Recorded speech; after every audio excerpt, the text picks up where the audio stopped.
अयोध्यापति महाराज दशरथ के दरबार में यथोचित आसन पर गुरु वशिष्ठ, मंत्रीगण और दरबारीगण बैठे थे।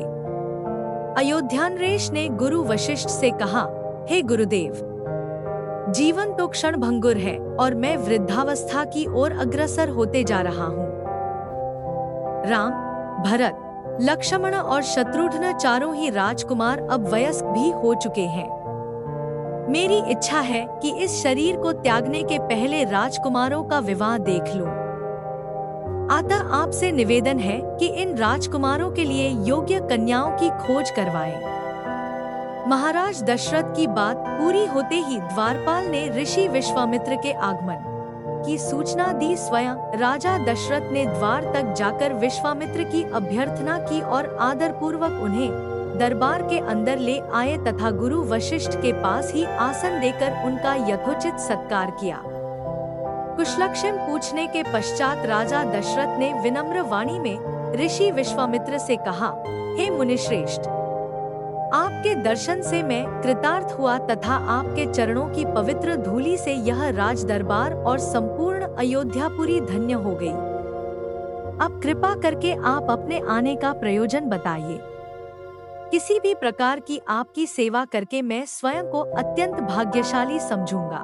राजा के विनयपूर्ण वचनों को सुनकर मुनि विश्वामित्र बोले, हे राजन, आपने अपने कुल की मर्यादा के अनुरूप ही वचन कहे हैं। इक्ष्वाकु वंश के राजाओं की श्रद्धा भक्ति गौ, ब्राह्मण और ऋषि मुनियों के प्रति सदैव ही रही है। मैं आपके पास एक विशेष प्रयोजन से आया हूँ। समझिए कि कुछ मांगने के लिए आया हूँ। यदि आप मुझे वांछित वस्तु देने का वचन दे तो मैं अपनी मांग आपके सामने प्रस्तुत करूं। आपके वचन न देने की दशा में मैं बिना कुछ मांगे ही वापस लौट जाऊंगा। महाराज दशरथ ने कहा, हे ब्रह्मर्षि, आप निःसंकोच अपनी मांग रखें। संपूर्ण विश्व जानता है कि रघुकुल के राजाओं का वचन ही उनकी प्रतिज्ञा होती है। आप मांग तो मैं अपना शीश काट कर भी आपके चरणों में रख सकता हूँ। उनके इन वचनों से आश्वस्त ऋषि विश्वामित्र बोले, राजन, मैं अपने आश्रम में एक यज्ञ कर रहा हूँ। इस यज्ञ के पूर्णाहुति के समय मारीच और सुबाहु नाम के 2 राक्षस आकर रक्त, मांस आदि अपवित्र वस्तुएं यज्ञ वेदी में फेंक देते हैं। इस प्रकार यज्ञ पूर्ण नहीं हो पाता। ऐसा वे अनेक बार कर चुके हैं। मैं उन्हें अपने तेज से श्राप देकर नष्ट भी नहीं कर सकता, क्योंकि यज्ञ करते समय क्रोध करना वर्जित है। मैं जानता हूँ कि आप मर्यादा का पालन करने वाले ऋषि मुनियों के हितैषी एवं प्रजावत्सल राजा हैं। मैं आपसे आपके ज्येष्ठ पुत्र राम को मांगने के लिए आया हूँ, ताकि वह मेरे साथ जाकर राक्षसों से मेरे यज्ञ की रक्षा कर सके और मेरा यज्ञानुष्ठान निर्विघ्न पूरा हो सके। मुझे पता है कि राम आसानी के साथ उन दोनों का संहार कर सकते हैं। अतः केवल 10 दिनों के लिए राम को मुझे दे दीजिए। कार्य पूर्ण होते ही मैं उन सकुशल आपके पास वापस पहुंचा दूंगा। विश्वामित्र की बात सुनकर राजा दशरथ को अत्यंत विषाद हुआ। ऐसा लगने लगा कि अभी वे मूर्छित हो जाएंगे।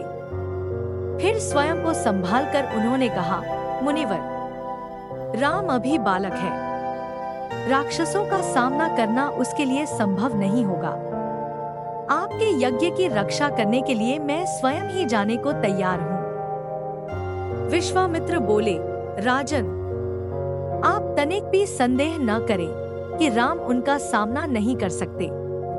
मैंने अपने योग बल से उनकी शक्तियों का अनुमान लगा लिया है। आप निशंक होकर राम को मेरे साथ भेज दीजिए। इस पर राजा दशरथ ने उत्तर दिया, हे मुनिश्रेष्ठ, राम ने अभी तक किसी राक्षस के माया प्रपंचों को नहीं देखा है और उसे इस प्रकार के युद्ध का अनुभव भी नहीं है।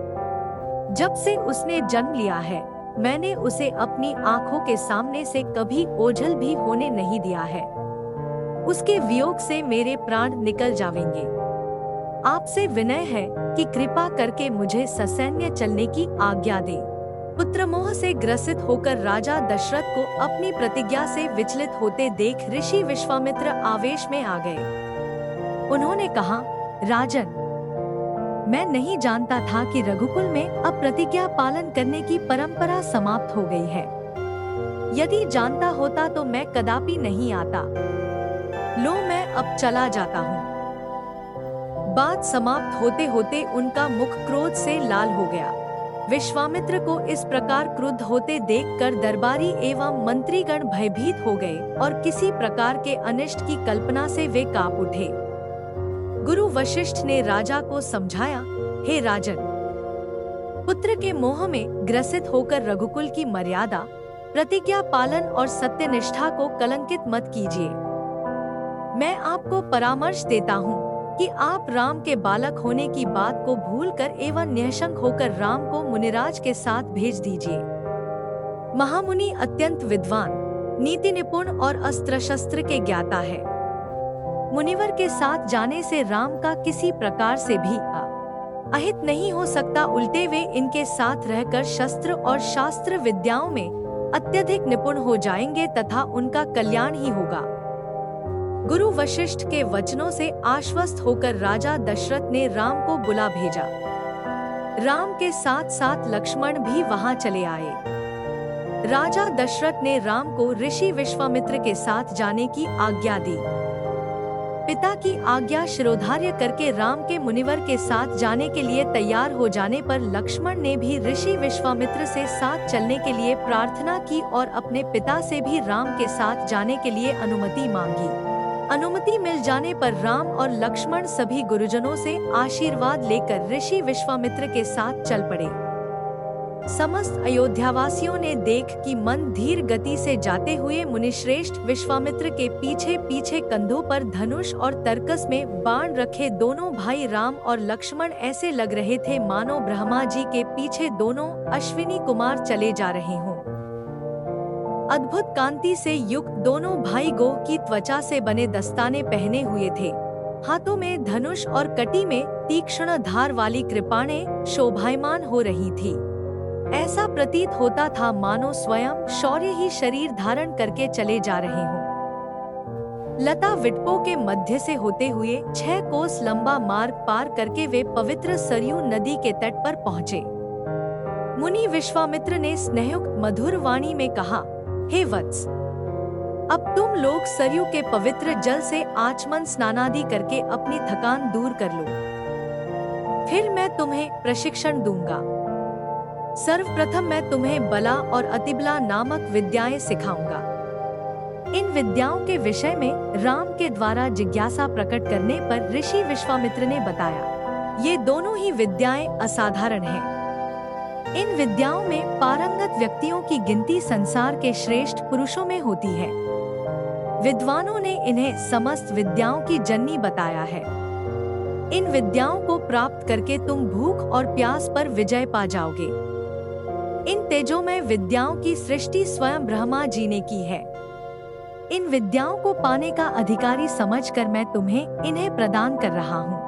राम और लक्ष्मण के स्नानादि से निवृत्त होने के पश्चात विश्वामित्र जी ने उन्हें इन विद्याओं की दीक्षा दी। इन विद्याओं के प्राप्त हो जाने पर उनके मुखमंडल पर अद्भुत कांति आ गई।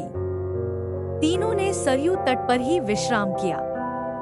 गुरु की सेवा करने के पश्चात दोनों भाई तृण शैयाओं पर सो गए। कथा अच्छी लगी हो तो प्लीज लाइक और सब्सक्राइब करें। रामायण का अगला पार्ट जल्द ही आएगा। धन्यवाद।